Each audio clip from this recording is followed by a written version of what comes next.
àsìkò lẹ́ǹtì ní orúkọ Olúwa Jésù Kristi. Ẹ jẹ́ kí a gbàdúrà. A fi ọpẹ́ fún yín ẹ̀yin Ọlọ́run fún oore ọ̀fẹ́ tí a rí gbà ní gbogbo àkókò yìí. Ẹ gba ọpẹ́ wa. Bí a ti ṣe ń lọ nínú ọ̀rọ̀ yín, a gbàdúrà pé kẹ́ fún wa ní òye, kẹ́ sì fi ìfẹ́ yín sí wa lọ́kàn kí àwa kí ó lè fẹ́ràn ẹnìkejì wa. A béèrè ní orúkọ Jésù Kristi Olúwa wa. Àmín. Àkórí ọ̀rọ̀ tòní ní àkókò lẹ́ǹtì yìí ni a pè ní ìfẹ́, ìfẹ́ tí ó ga jù, ìfẹ́ tí ó dára jù.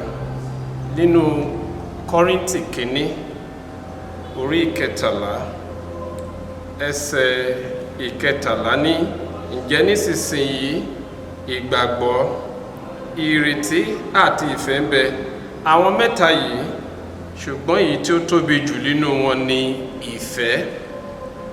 Ohun tí Paul apọ́sítélì tí ó ń fi yé wa níbí fún àwọn ará Kọ́ríńtì àti fún ènìyàn gbogbo pàápàá jùlọ fún àwọn ọmọ Ọlọ́run ní àkókò lẹ́ǹtì wípé ìfẹ́ ló tóbi jù, ìfẹ́ ló dára jù. Tí a bá ní ìgbàgbọ́, tá a ní ìrètí, tá a sì ní ìfẹ́, ó lè tó dára jù ní ìfẹ́.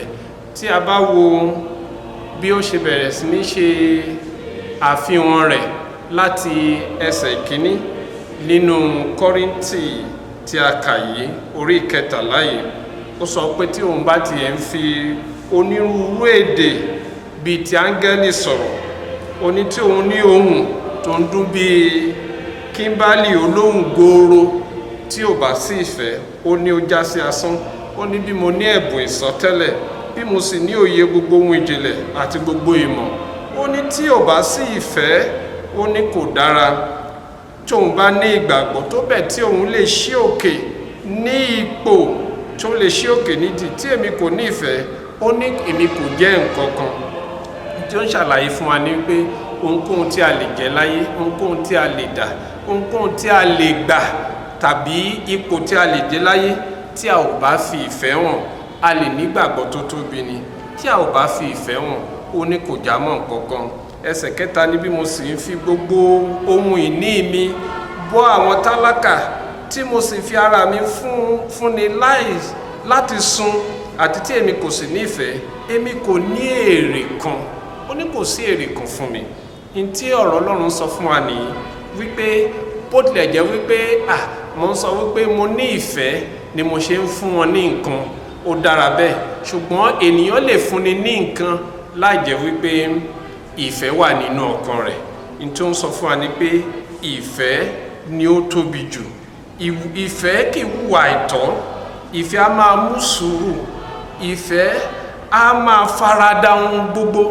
Lákòókò yìí gẹ́gẹ́ bí ọmọ Ọlọ́run tó ń wojú Kristi, tó ń gbàwẹ̀ sí àkókò lẹ́ǹtì, a nílò láti fi ìfẹ́ Kristi hàn.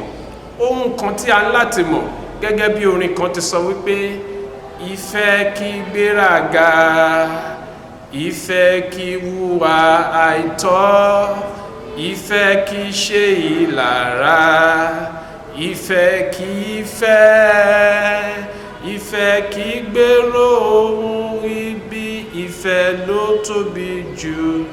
Ẹ jẹ́ ká gbàdúrà. Ọlọ́run fi ìfẹ́ rẹ̀ sí wa lọ́kàn kí àwa kí ó lè fi ìfẹ́ yín hàn sí aráyé. A béèrè lórúkọ Jésù Kristi Olúwa wa. Àmín.